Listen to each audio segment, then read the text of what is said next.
అమ్మా దేవుడు ఎవరు అంటే, ఇదిగో బైబిల్ గ్రంథం సెలవిస్తూ ఉన్న మాట ఏంటంటే, దేవుడు ఆత్మ అయి ఉన్నాడు. God is spirit. దేవుడు ఎవరంట? ఆత్మ అయి ఉన్నాడు.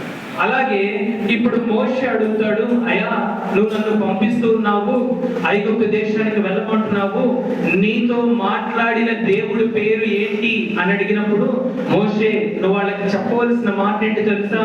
ఇదిగో నేను ఉన్నవాడును అనువాడును అని చెప్పమన్నాడు.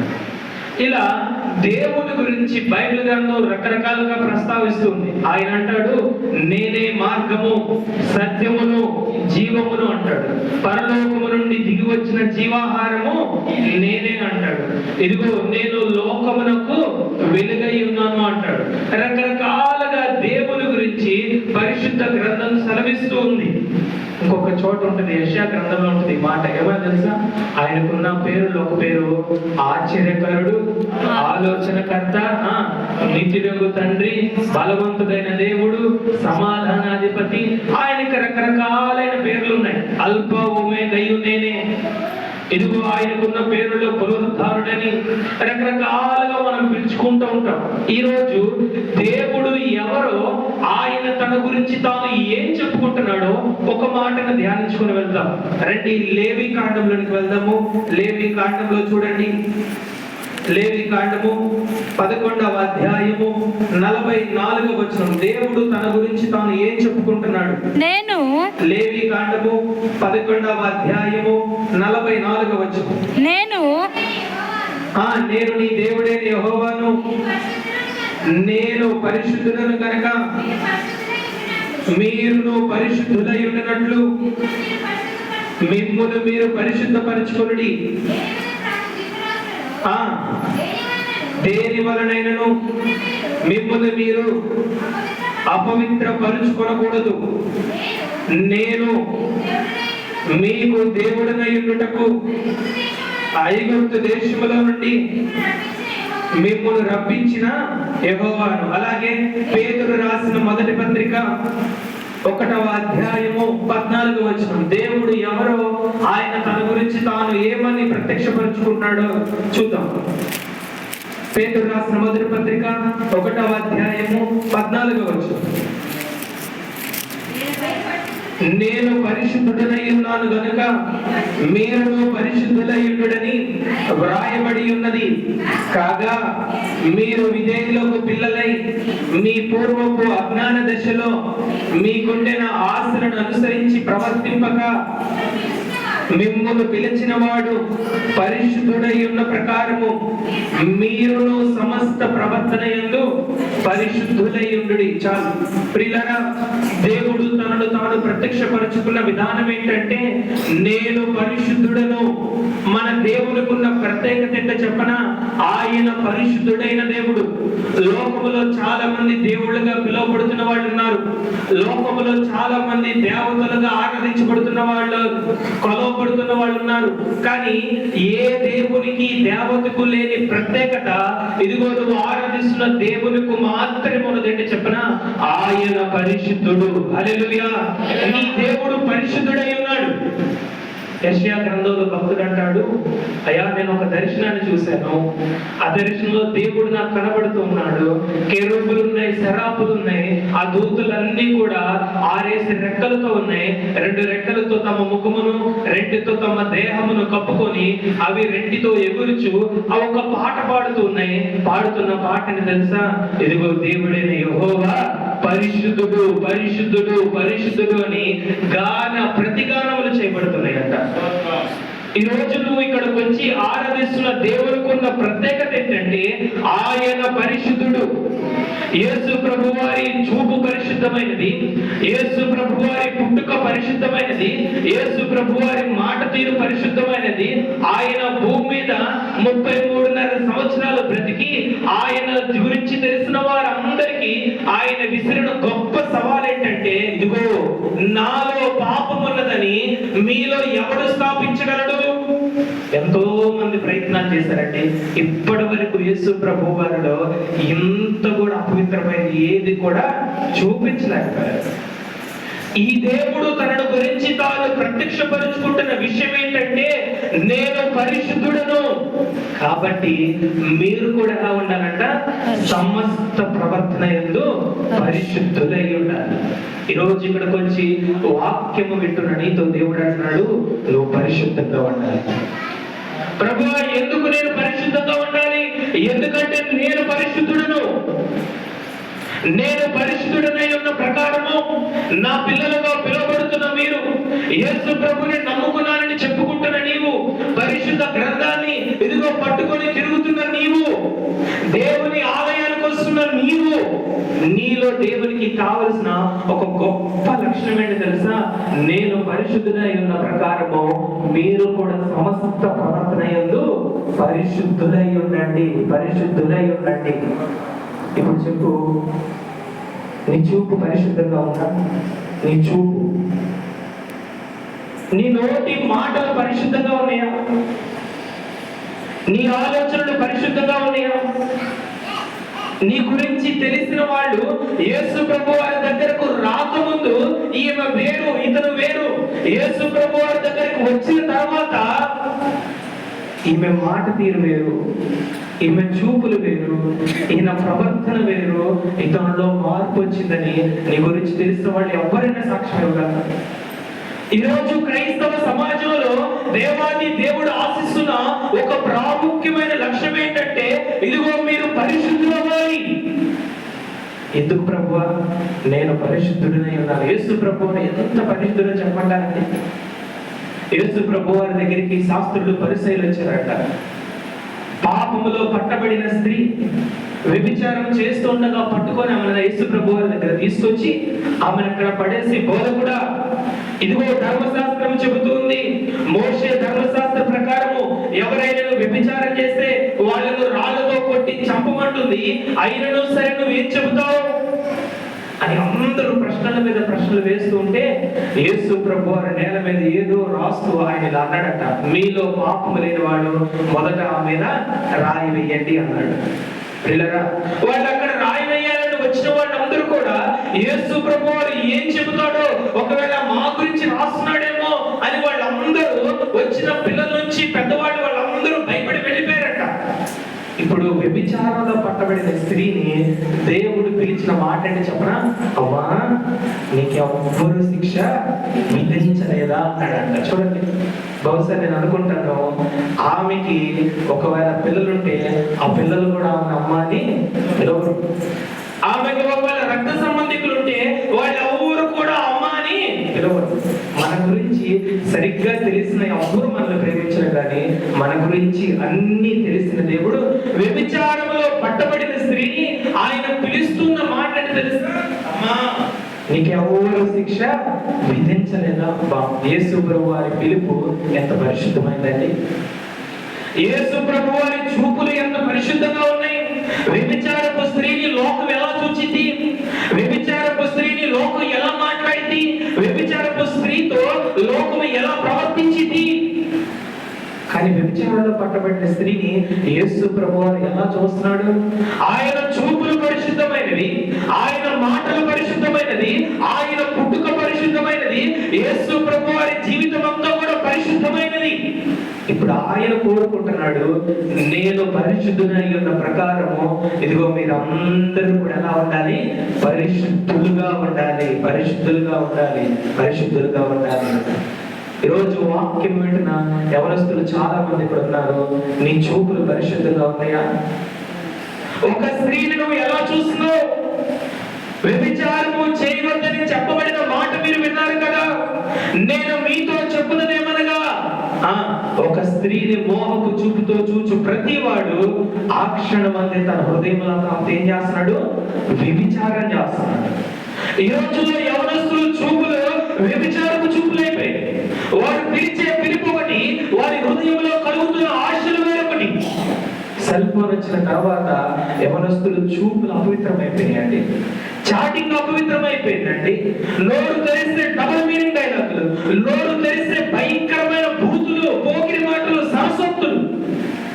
ఈ రోజు గుండెల మీద చేసుకొని చెప్పగలవా? అన్నా, ఇదిగో నా కళ్ళుతో నేను నిబంధన చేసుకున్నాను, నా కళ్ళతో వ్యర్థమైన వాటిని నేను చూడను. నా నోటితో నేను నిబంధన చేసుకున్నాను, నా మాట తీరు ఎప్పుడు కూడా ఉప్పు వేసినప్పుడు కృపాసహితంగానే ఉంటది. నా ఆలోచనలు పరిశుద్ధమైనవి, నా మాటలు పరిశుద్ధమైనవి, నా చూపులు పరిశుద్ధమైనవి, నా చాటింగ్ పరిశుద్ధమైనది, నేను ఇతరులతో వ్యవహరించే తీరు అంతా కూడా పరిశుద్ధమైనది. ఎందుకు నీలో మార్పు వచ్చిందంటే, ఇదిగో నేను ఆరాధిస్తున్న దేవుడు పరిశుద్ధుడు. పరిశుద్ధుడు ఈ దేవునికున్న ప్రత్యేకత, ఆయన పరిశుద్ధుడంట. ఆయనను ఆరాధించే వాళ్ళు కూడా పరిశుద్ధంగానే ఉండాలని దేవుడు కోరుకుంటున్నాడు. పరిశుద్ధంగా లేకపోతే ఏం జరిగిందండి? ఏం జరిగింది? ఎందుకు దేవుడు ప్రాముఖ్యంగా పరిశుద్ధత గురించి మాట్లాడుతున్నాడు? నేను పరిశుద్ధుడై ఉన్న ప్రకారము మీరందరూ కూడా పరిశుద్ధులై ఉండాలని దేవుడు ఎందుకు ఖచ్చితంగా చెబుతున్నాడు? ఎందుకు? పరిశుద్ధత లేకపోతే ఏం జరిగింది? అసలు పరిశుద్ధత యొక్క ప్రాముఖ్యత ఏంటి? ఈ రోజు మీకు కొన్ని విషయాలు చెప్తాను. పరిశుద్ధత యొక్క ప్రాముఖ్యత ఏంటో ధ్యానం చేద్దాం రండి. ఎందుకు దేవుడు మనల్ని పరిశుద్ధంగా ఉండమని చెబుతున్నాడో ఒక మాటను మీకు జ్ఞాపకం చేస్తాం రండి. హెబ్రీయులకు రాసిన పత్రిక 12వ అధ్యాయము 14వ వచనం చదవండి. హెబ్రీయులకు రాసిన పత్రిక పరిశుద్ధత యొక్క ఆవశ్యకత, దేవుడు ఎందుకు పరిశుద్ధంగా మనల్ని ఉండమంటున్నాడు. హెబ్రీయులకు రాసిన పత్రిక 12వ అధ్యాయము 14వ వచనం. అందరితో సమాధానమును పరిశుద్ధతయు కలిగి ఉండుటకు ప్రయత్నించుడి.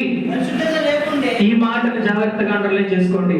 పరిశుద్ధత లేకుండా ఎవడును ప్రభువుని చూడడు. ఎందుకు దేవుడు పరిశుద్ధంగా ఉండమంటున్నాడు చెప్పనా? పరిశుద్ధత యొక్క ఆవశ్యకత దేవుడు సంఘానికి ఎందుకు బోధిస్తున్నాడు చెప్పమంటావా?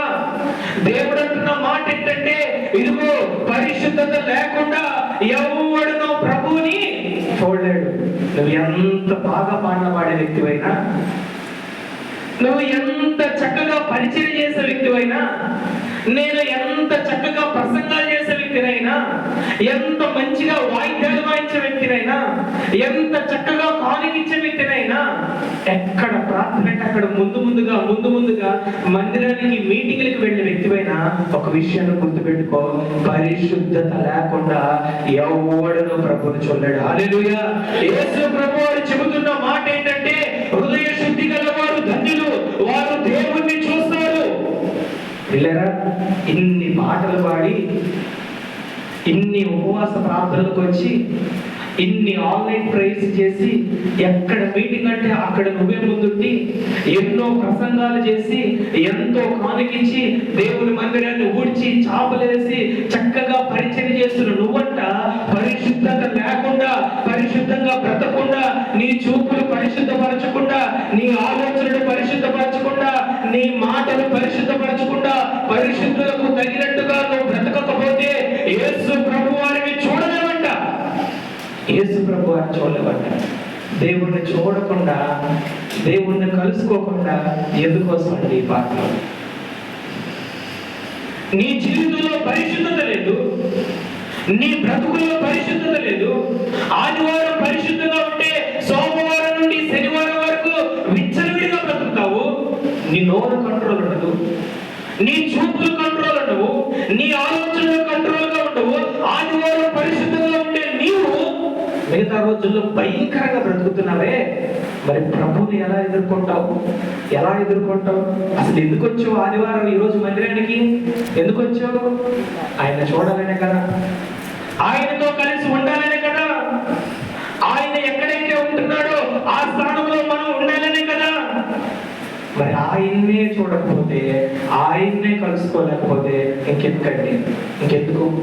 యేసు ప్రభు అని చెప్పిన ఒక మాట చెప్పిన మీకు, ఆ దినమున అనేకులు నన్ను చూసి ప్రభువా ప్రభువా ఇదిగో నీ నామమున మేము ప్రవచించలేదా, నీ నామమున మేము దెయ్యములను వెళ్ళగొట్టలేదా, నీ నామమున మేము అద్భుతాలు చేయలేదా అని చాలా మంది కేకలు వేస్తూ ఉంటారట. ఆయన అంటాడు, అక్రమము చేయవాళ్ళారా ఎవరో నేను ఎరుగను అని చెబుతూ అక్కడ ఒక మాట ఉంటది, ప్రభువా ప్రభువా అని పిలుచు ప్రతివాడు పరలోక రాజ్యానికి చేరడు గాని ఇదిగో పరలోకమందున్న నా తండ్రి చిత్తము జరిగించువాడే పరలోక రాజ్యానికి చేరతాడని చెప్పాడు. ఇంతకీ ఏంటి దేవుని చిత్తం?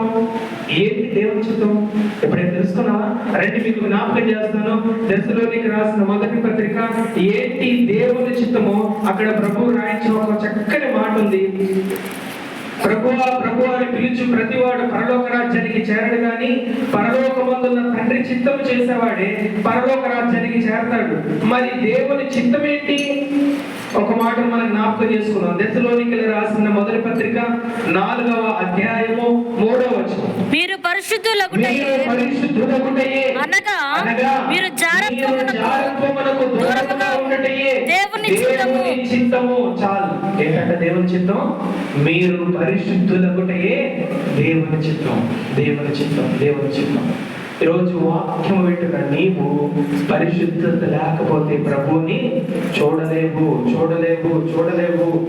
నువ్వెంత పరిచయం చేసే వ్యక్తివైనా గుర్తుపెట్టుకో, నేను ఎన్ని ప్రసంగాలు చేసే వ్యక్తినైనా గుర్తుపెట్టుకో, నువ్వు ఎంత సీనియర్ మోస్ట్ విశ్వాసమైనా గుర్తుపెట్టుకో, నువ్వు బాప్తిజం తీసుకొని 25 ఏళ్ళు అయిపోయినా, 30 ఏళ్ళు అయిపోయినా, 40 ఏళ్ళు అయిపోయినా, ఎప్పుడో తాతలు తరతరాలు యేసు ప్రభు వారిని నమ్ముకున్న వ్యక్తివైనా గుర్తుపెట్టుకో, నువ్వు పరిశుద్ధంగా బ్రతకకపోతే నువ్వు ప్రభువును చూడలేవు, ప్రభువును చూడలేవు.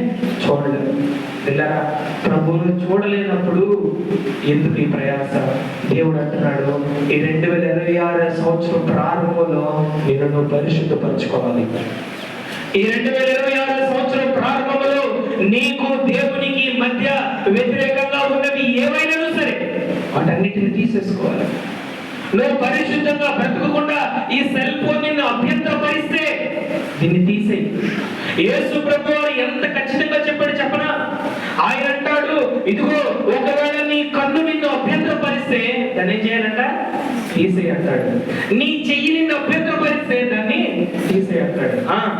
నీ కాలు నిన్ను అభ్యంతరపరిస్తే తీసేయబ్బాయి. ఎందుకు? నీకు అభ్యంతరకరంగా ఉన్న దాన్ని తీసేసుకుంటే నువ్వు పరలోక రాజ్యానికి వెళ్తావు. హల్లెలూయా. దేవుడు కోరుకుంటున్న మాట తెలుసు పిల్లరా, నువ్వు పరిశుద్ధపరచబడాలి. నువ్వు పరిశుద్ధంగా బ్రతకడానికి పిలువబడ్డావు. నువ్వు ఆరాధిస్తున్న దేవుడు పరిశుద్ధుడు. నువ్వు పట్టుకుంటున్న గ్రంథము పరిశుద్ధ గ్రంథము. నన్ను నడిపిస్తూ సిద్ధపరుస్తున్న దేవుడు పరిశుద్ధాత్ముడు. ఇప్పుడు పరిశుద్ధుడైన దేవుడిని ఆరాధిస్తున్న నీవు అపవిత్రురాలుగా ఉండటానికి వీల్లేదు. ఎందుకు చెప్పనా? పరిశుద్ధత లేకుండా ఎవడను ప్రభువుని చూడలేడు. ఈ రోజు ఇక్కడ కూర్చుంటున్న నీవు, అయ్యా నన్ను పరిశుద్ధపరచు అని అడుగుతుంటే, ఈరోజు సంఘము ఎక్కువగా పరిశుద్ధతను పక్కన పెట్టేసి పరిశుద్ధత కంటే ప్రాముఖ్యంగా ఏవేవో కార్యక్రమాలు మునిగి తేలిపోతా ఉంది. దేవుడు చెబుతున్న మాట, నేను పరిశుద్ధులై ఉన్న ప్రకారము మీరు కూడా సమస్త ప్రవర్తన యందు పరిశుద్ధులుగా ఉండాలి. ఎందుకు ప్రభు అంటే, నన్ను చూడాలి అంటే మిమ్మల్ని మీరు ఏం చేయాలి? పరిశుద్ధపరచుకోవాలి. రెండవదిగా ఇంకొక మాట మీకు జ్ఞాపకం చేస్తాను రండి. ఎందుకు మనల్ని మనం పరిశుద్ధపరచుకోవాలి? యెషయా గ్రంథంలోకి వెళ్దాము. యెషయా గ్రంథము 1వ అధ్యాయము. యెషయా గ్రంథము 1వ అధ్యాయంలో దేవుడు ఎందుకు మనల్ని పరిశుద్ధపరచుకోమంటున్నాడు? యెషయా గ్రంథము 1వ అధ్యాయము 15వ వచనం, మీరు మీ చేతులు చాపునప్పుడు మిమ్మును చూడక నా కన్నులు కప్పుకొందును. మీరు బహుగా ప్రార్థన చేసినను నేను వినను. మీ చేతులు రక్తముతో నిండి ఉన్నవి. మిమ్మును కడుగుకొనుడి, శుద్ధి చేసుకొనుడి. మీ దుష్క్రియలు నాకు కనపడకుండా వాటిని తొలగింపుడి. దేవుడు అంటున్నాడు, మిమ్మల్ని మీరు శుద్ధి చేసుకోండి, మిమ్మల్ని మీరు కడుక్కోండి. ఎందుకు ప్రభువా? మీరు చేతులు చాపునప్పుడు మీరు వాటిని చూడకుండా నా కన్నులను మూసుకుంటున్నాను. మీరు బహుగా ప్రార్థన చేసినను సరే నేను వినను. ఎందుకయ్యా? ఎందుకు? నువ్వు పరిశుద్ధంగా బ్రతకట్లా. నువ్వు పరిశుద్ధంగా బ్రతకకుండా నువ్వు ఎంత ప్రార్థన చేసినా సరే దేవుడు వినడు. నువ్వు పరిశుద్ధపరచుకోకుండా నువ్వు ఎంత చేతులెత్తి ప్రార్థన చేసరే దేవుడు కనడు. దేవుడు కదులు. ఆయన అంటాడు, రక్షింపనేరకుండినట్లు యెహోవా హస్తము కురుచు కాలేదు, విననేరకుండినట్లు ఆయన చెవులు మందము కాలేదు. కానీ మీకు మీ దేవునికి మధ్య మీ దోషాలు ఎలా వచ్చేసి అడ్డుగా వచ్చేసి, అంటే నీ ప్రార్థన దేవుడు వినాలి అంటే దేవునికి నీకు మధ్య అడ్డుగా ఉన్నదాన్ని తీసేసుకోవాలి. నేను నువ్వు పరిశుద్ధపరచుకోకుండా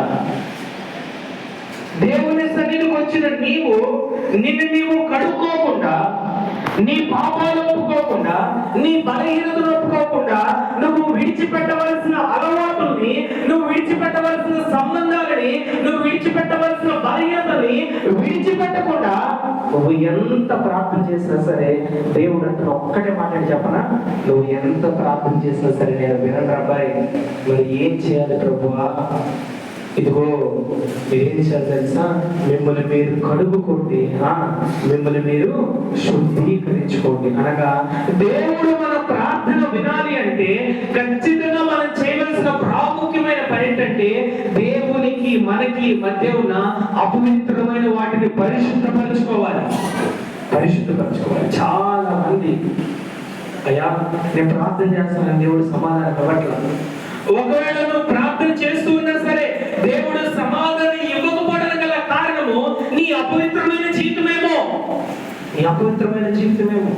నిన్ను చూసిన వాళ్ళందరూ పరిశుద్ధులు అనుకుంటున్నారు, నీ గురించి తెలిసిన వాళ్ళందరూ పరిశుద్ధురాలు అనుకుంటున్నారు, పాస్టర్ గారు పరిశుద్ధుడు అనుకుంటున్నాడు, పాస్టర్ గారు పరిశుద్ధురాలు అనుకున్నారు, నీ గురించి తెలిసిన ఇంటి పక్క వాళ్ళందరూ ఇతడు పరిశుద్ధుడు అనుకున్నాడు. కానీ మరి దేవుని దృష్టిలో ఎలా ఉన్నావు? అన్న ఇంటికి పరిశుద్ధత అంటే ఏంటి? ఒక దైవజనుడు ఇలా చెప్పాడు. ఏమని చెప్పాడు? పాపము చేయకుండా పరిశుద్ధత కాదంట, పాపము చేసే అవకాశం ఉన్నా సరే పాపానికి దూరంగా పారిపోవడం పరిశుద్ధత. హల్లెలూయా. దేవుడు కోరుకుంటున్న పరిశుద్ధత ఎలాంటి పరిశుద్ధత చెప్పనా? పాపం చేయకుండా ఉండటం కాదు, పాపం చేయడానికి నీకు అవకాశం వచ్చినా సరే, బూతులు మాట్లాడడానికి నీకు అవకాశం వచ్చినా సరే, మోసం చేయడానికి నీకు అవకాశం వచ్చినా సరే, అబద్ధాలు ఆడితే అక్కడ పని జరిగిందని నీకు తెలిసినా సరే, దేవునికి ఇష్టం లేనిది చేయడం ద్వారా అక్కడ తాత్కాలికంగా మన పని జరిగిందని అవకాశం వచ్చినా సరే చేయకుండా దేవుని కొరకు నిలబడడం పరిశుద్ధత. హల్లెలూయా. మరి ఈ రోజు నీ పరిశుద్ధ జీవితం ఎలా ఉంది? చాలా సార్లు మనం మందిరంలో పరిశుద్ధులుగా ఉంటామండి, ఆదివారం పరిశుద్ధంగా ఉంటాం, పాస్టర్ గారి ముందు పరిశుద్ధంగా ఉంటాం. దేవుని దృష్టిలో ఏది పరిశుద్ధత చెప్పనా? నువ్వు ఏకాంతంగా ఉన్నప్పుడు నువ్వు ఏదైతే అయ్యున్నావో